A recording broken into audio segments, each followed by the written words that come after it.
Cześć i dzień dobry wszystkim, Mufik z tej strony i zapraszam Was na odcinek z serii Kingdom Come Deliverance II, w którym odkryjemy, gdzie ukryty jest topór z jeziora.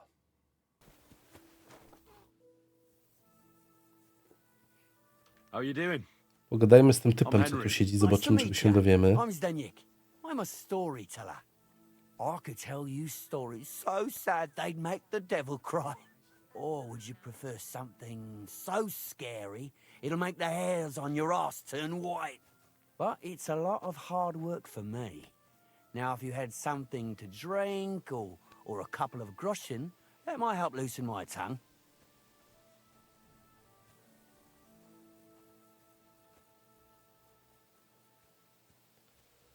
No spróbujmy quite to a few może. stories myself. How about a trade?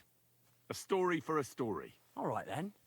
But if it's the one about the magic porridge pot, don't bother. I've heard it 100 times. And that story always leaves me feeling hungry.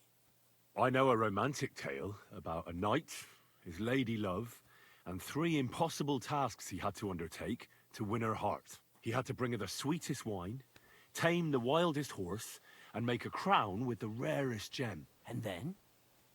What happened when he'd done all 3? The lady of his heart showed her gratitude by giving him the most precious thing she had. And I'm not talking about gold. Ho! A raunchy ending. That'll be popular with the lads round here. If I were you, I'd make it longer. To last a whole evening. Add a wicked stepmother, that sort of thing. It'll be a hit. And now, I'll tell you a tale in return. So what kind of story would you like to hear? I like stories that can teach me something.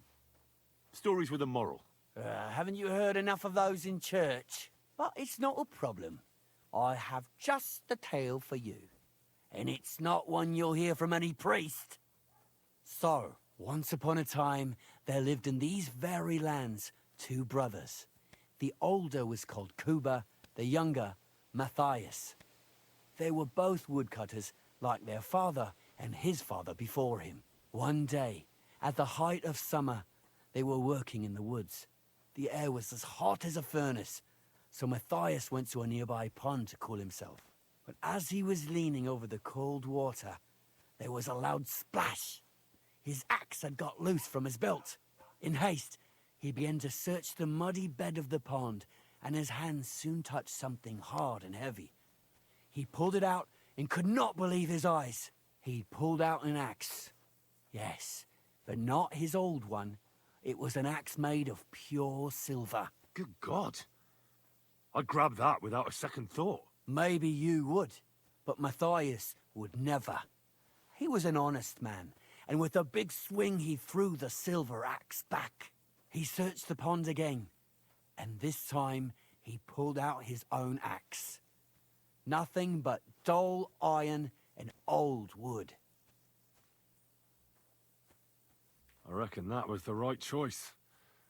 Who knows who the silver axe belonged to? Well, quite.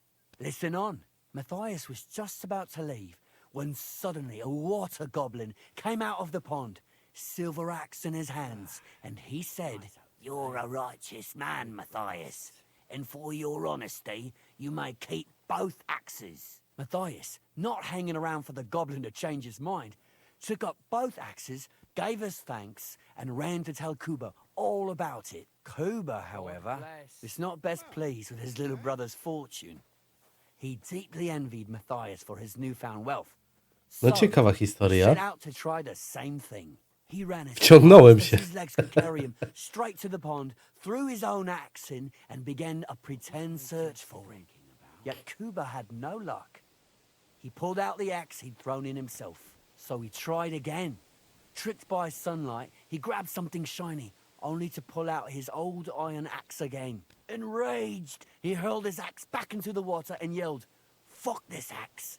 I want a silver one." But the water goblin heard his shameful cry and was greatly upset by Kuba's greed. So, when Kuba reached down into the water for a 3rd time, the water goblin seized his hand, pulled him down whole to the dark depths, and drowned him.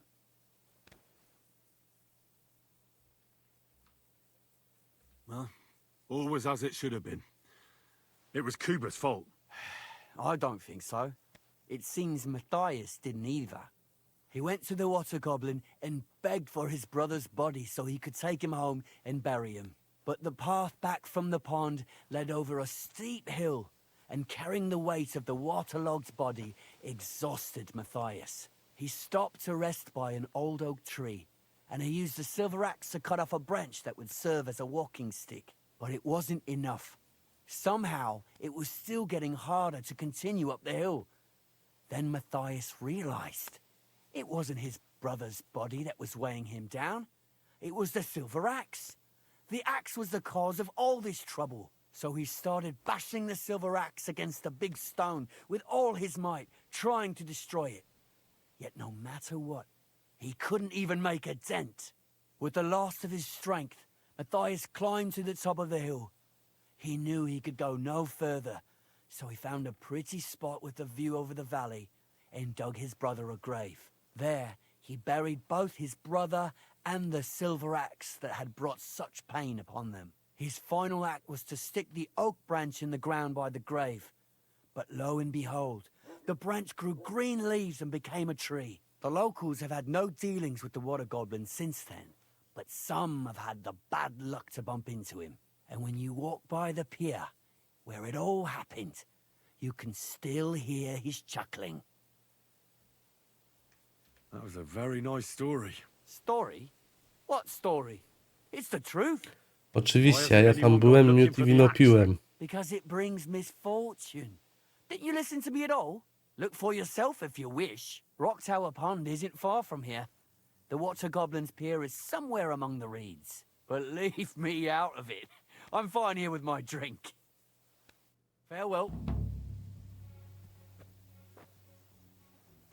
Dotoczyłem się nad ten staw, gdzie pokazywało, gdzie nam pokazywał znacznik misji. I tutaj właśnie przy głównym punkcie jest pomost. I tutaj nawet właśnie tak. Targał stąd ciało pod górę do Starego Dębu. Nie wiem, pójdę za drogą trochę. Tutaj się zaczyna droga pod górę. Do Starego Dębu. No nic, to szukamy Starego Dębu. Czyżby to wyglądało? Well, there really is an old oak tree here. But what was the rest of the story? Something about smashing the axe on a rock. No. Uderzeniu siekierą w głaz. Czy to będzie ten głaz? Muszę się porozglądać po okolicy w takim wypadku.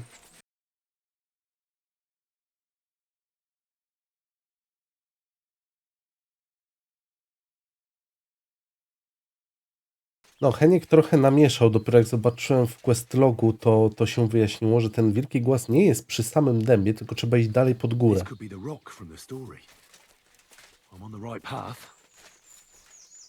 Tak, i teraz jakbyśmy sobie zobaczyli, co tutaj jeszcze jest napisane. Dalej będzie głaz, na którym Maciej próbował złamać siekierę, a na szczycie wzgórza pochowany jest jego brat. I podpowiadają, że dobrze jest mieć łopatę. Na szczycie wzgórza.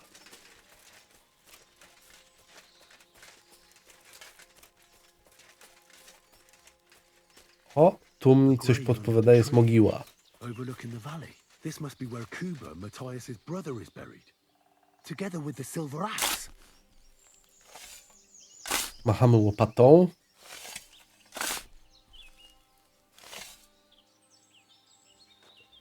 Co tu jest w środku? Zniszczona okrągła tarcza.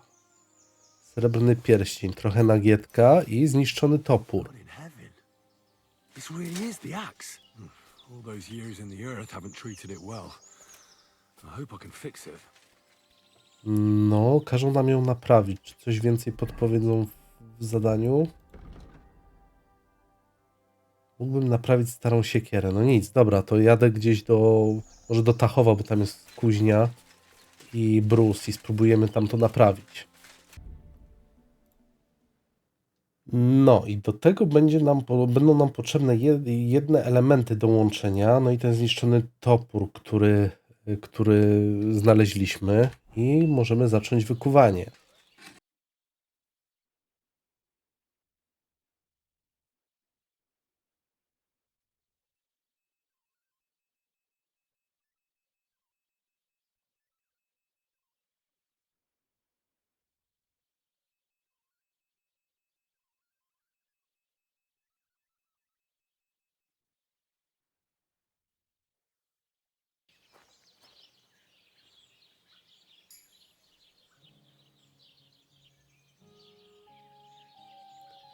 Proszę, nie było jakiejś wielkiej filozofii, jeśli chodzi o wykuwanie tego topora. I mamy jeszcze ze Zdenkiem się podzielić informacją o tym, że udało nam się tenże topór odzyskać. On jest co, pewnie w oberży. Jest. Good afternoon.